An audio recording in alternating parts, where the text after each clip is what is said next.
深邃的黑夜，寂静的街道，孤独的灯光，它们像一幅暗淡的画卷，描绘出一个人内心深处的挣扎。在空旷的房间中，深邃的双眼，苍白的面色，都是精神内耗的写照。仿佛整个世界都压在他的肩头，他的大脑像一台失控的机器，不断的思考、担忧、忧虑，却无法为这些找到一个明确的出口。说到这里，大家知道这是什么吗？这是内耗。内耗它并不沉默，它在每一个深夜的叹息中，每一次疲惫的眼神中，都大声的呐喊、躁动。是我们自己心里的戏太多呢，还是自己真的太过敏感？为什么我们在事情发生之前就为其设想了千百种的结局？为什么在身体还未行动时，心已经经历了万重山呢？大家好，我是李明，我们这一期重点讲讲内耗。内耗这一词汇啊，最初是用于描绘机器或者是其他装置内部所消耗的未能转化为对外所用的能量，是一种无形的浪费。在这样的情境中呢，我们可以想象一下啊，一个巨大的工厂，机器呢在轰鸣中，这个齿轮飞转，然而有一部分能量却在这个过程中被悄然的消耗，无法在最终的产品中呢留下任何的痕迹。同样，在一个团队的内部，当不团结、不协调成为常态，各种精力和物力在内部摩擦中被消耗殆尽，无法形成有效的合力，这也是一种内耗。这种内耗啊，就像一场无声的战争，参与者众多，却都在互相牵制，让整体的进度受阻。还有一种内耗，它隐藏得更深，更难以为人所察觉，那就是个人的心理内耗。这种内耗不是由外界环境或他人行为造成的，而是由个体自身过度思虑、情绪困扰所引起的。就像一台机器，如果其内部组件不能和谐的工作，就会产生大量的摩擦和热量，导致整体的效能下降。心理内耗也是如此。当我们的内心被种种忧虑、纠结、恐惧所占据，我们的精神就会受到极大的消耗，无法专注于当下的事物，导致工作和生活质量严重下降。这种心理内耗不同于机器中的耗，它更加的复杂，更加的难以琢磨。长期的心理内耗啊，会摧毁你所有的热忱与行动力，让你在不知不觉中感觉心累，从而长时间不在状态，生活越来越不快乐。人啊，毕竟不是机器，我们的内心世界丰富而多变，我们的情绪、欲望、恐惧都可以成为我们内耗的源泉。我们需要去认识自己，理解自己，调整自己。然而，从认识到有能力去调整、减少内耗、提高效率的方法，是有一段路需要走的。犹豫不决，害怕选择，不列颠之旅。不列颠效应啊，说起来大家可能比较陌生，不过呀，它在我们生活学习中是经常见到的。它来自一个非常简单的寓言故事，说一头非常饥饿的毛驴啊，站在两捆完全相同的草料中间，始终拿不定主意应该吃哪一捆儿，结果活活被饿死了。就这么一个事儿，心理学上将人对这种因为害怕承担选择后果而犹豫不定的优柔寡断的心理现象称为不列颠效应。那头毛驴啊，最终之所以饿死，导致他最后悲剧的原因，就是在于他左右都不想放弃，在决策过程中犹豫不定，迟疑不决。而不懂如何决策。正所谓鱼翔浅底，熊掌攀高，二者也能共舞。布里丹效应产生的根源之一，恰恰是违背了这条目标定律，既想得到鱼，又想得到熊掌，其行为结果是鱼和熊掌皆失。这种思维与行动方式，表面上看是追求完美，实际上是贻误良机。每一个人在生活中经常面对种种的抉择，如何选择对人生的成败得失关系极大。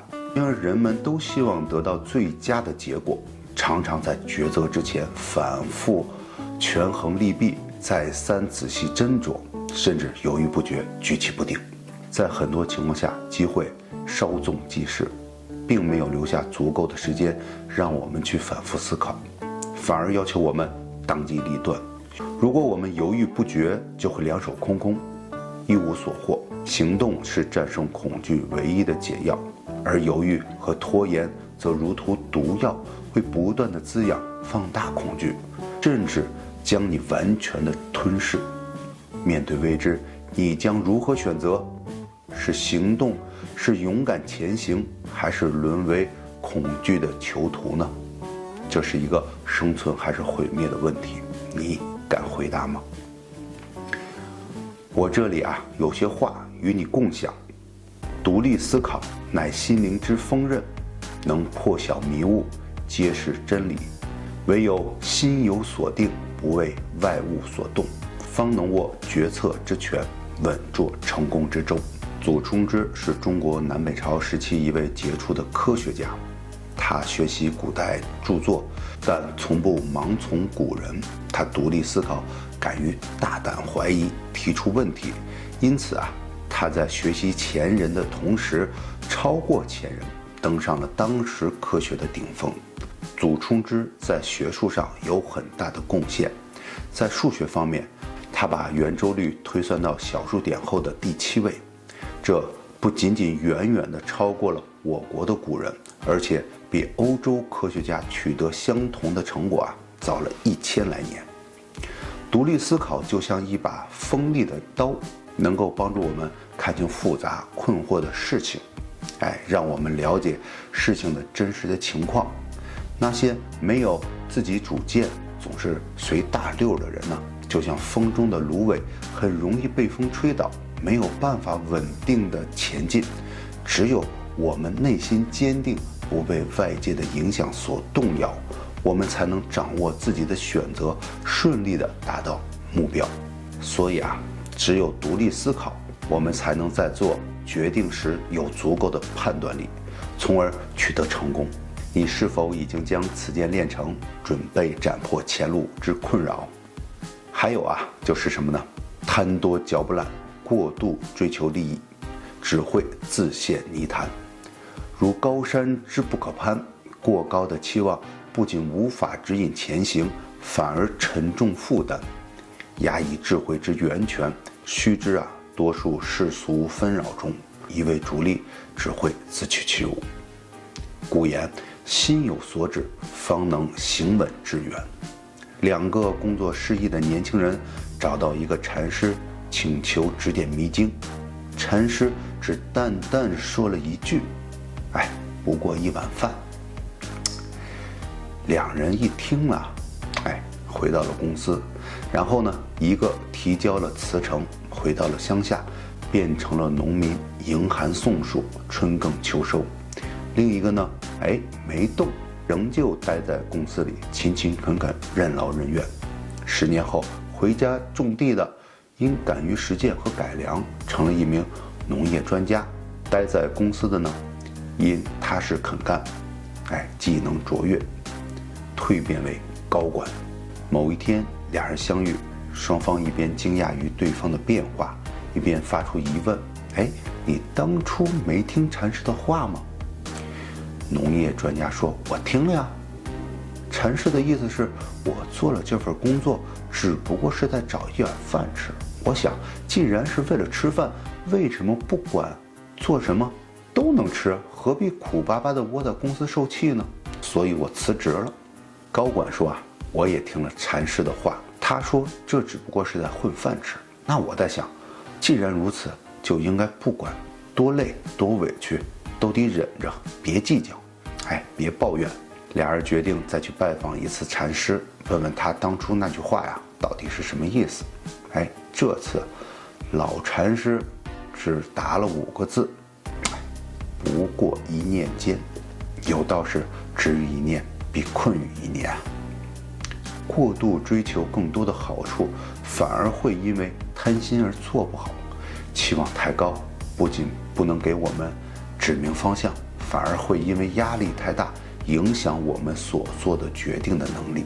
实际上，在很多情况下，如果我们没有足够的智慧和勇气，只是一味的去想要得到更多，那么很有可能会遭遇失败和羞辱。所以我们应该知道满足，这样才能平稳向前，走得更远。你是否放下执念，准备踏实前行呢？风云变幻，世事难料，非智者不能识时务。当厄运降临，损失惨重，人性之常，欲速弥补。然世事如棋，乾坤莫测，环境之变迁，非人力所能左右。时机已过，机遇难寻，乃痴迷不悟，冒险激进，只会自投罗网，增加失误之余。夫英雄者，应审时度势，抓住眼前，办好手头，方为上策。好高骛远，涉己千般，不如脚踏实地，面对现实。正所谓花开堪折直须折，莫待无花空折枝。失去良机，悔已晚矣。与其坐失良机，不如当机立断，勇敢前行。有这么一个中产家庭他们跟朋友们一起做房地产投资，虽然这个时候这个钱赚了不少但他们没有盲目跟风，他们花了几个月的时间研究市场和政策，选择了在新兴的这个城市郊区买地，而没有在这个市中心高价买公寓。朋友们嘲笑他们，说这个时候你不买肯定亏等等之类的话但他们说，世事变化无常，只有聪明人才能看清时局。